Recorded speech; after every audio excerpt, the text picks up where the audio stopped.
Tenex and Strattera are two commonly prescribed medications for ADHD, but how do they stack up against each other and which medication is best?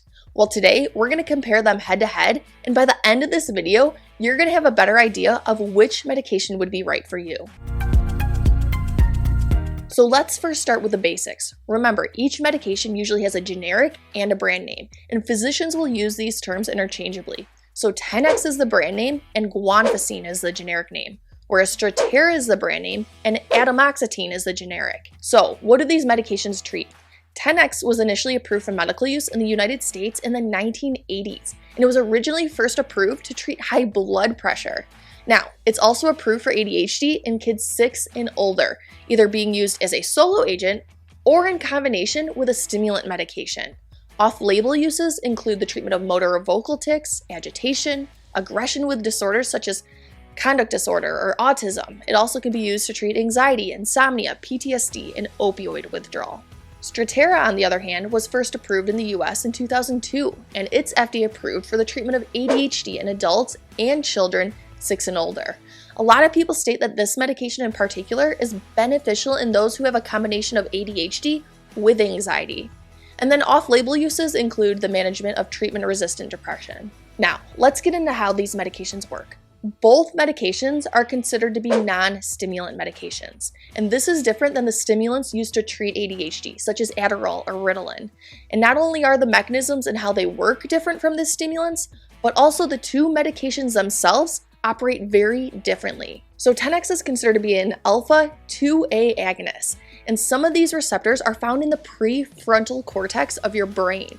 And when these are stimulated, it affects the regulation of the neurotransmitter norepinephrine, and this impacts things such as working memory, attention, impulse control, and planning. Strattera, on the other hand, is considered to be a selective norepinephrine reuptake inhibitor, and it also works by increasing the amount of norepinephrine in certain parts of your brain. And while both medications have downstream effects on norepinephrine, the exact mechanism and how they do so is quite different. So that's why we see some people reacting better to one medication versus the other. So how are these medications prescribed? So guanfacine actually comes in an immediate release and an extended release form, and Tenex is considered to be the immediate release version of this medication, whereas Intuniv is the extended release. And Tenex has to be taken twice per day compared to Intuniv, which is only taken once daily. And when talking about Tenex in particular, it comes in a tablet, and the dosing is often weight-based with a range somewhere between 0.5 milligrams twice daily to 2 milligrams twice daily. And something that's nice about this medication is that the tablet can be crushed if swallowing pills is difficult for you. And as a side note, the Intuniv cannot be crushed or chewed because this will screw up the mechanism that makes it longer acting. Now, let's jump over to Strattera. So this comes in a capsule, and this should not be crushed, chewed, or opened, okay? And the dosing for this is also based on weight. So for children 70 kilograms or less, and 70 kilograms is equivalent to around 154 pounds, okay? The initial dose should be 0.5 milligram per kilogram per day. And this dose can be increased gradually to a max of 1.4 milligram per kilogram per day, or 100 milligrams daily, whichever is less dose-wise, okay? So for those over 70 kilograms, dosing usually starts at 40 milligrams per day and is gradually increased to a max of 100 milligrams daily. While some people only take Strattera once per day, I've seen cases where splitting the dose and taking it twice per day is beneficial, especially if you're someone who struggles with side effects. And then remember, both Tenex and Strattera need time to build up in your system to be effective, and this might be several weeks before you notice a true positive benefit. Alright, at this point you're probably thinking, I am never going to remember all of this information, but don't worry, okay? I have you covered. I made a free PDF that covers all these main talking points about these medications, so make sure to download it. The link is in the description below. Okay, let's dive into the side effects now. According to the FDA medication label, the 5 most common side effects of Tenex that were reported over the course of a year include dry mouth, drowsiness, dizziness, constipation, and weakness. Where the top 5 for Strattera in kids and teens include headaches, abdominal pain, decreased appetite, somnolence, and nausea and vomiting.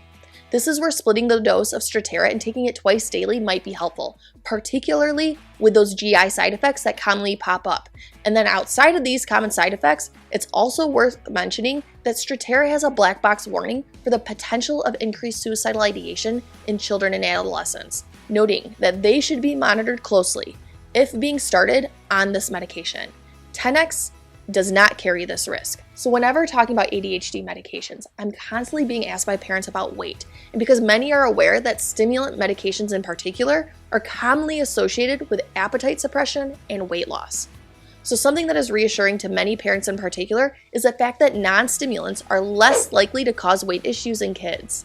The Tenex FDA label in particular does not even mention weight fluctuations as a side effect. And what we see with Strattera is that weight and height gains will initially lag behind those who aren't on this medication in the first 9 to 12 months of treatment, okay?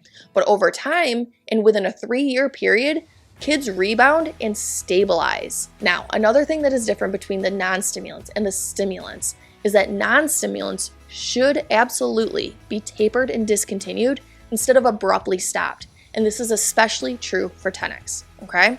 Because Tenex can affect blood pressure, abruptly stopping it can cause something called rebound hypertension. So increases in blood pressure that typically appear after a few days of suddenly stopping the medication. And this is even true if you're someone who doesn't struggle with high blood pressure at baseline.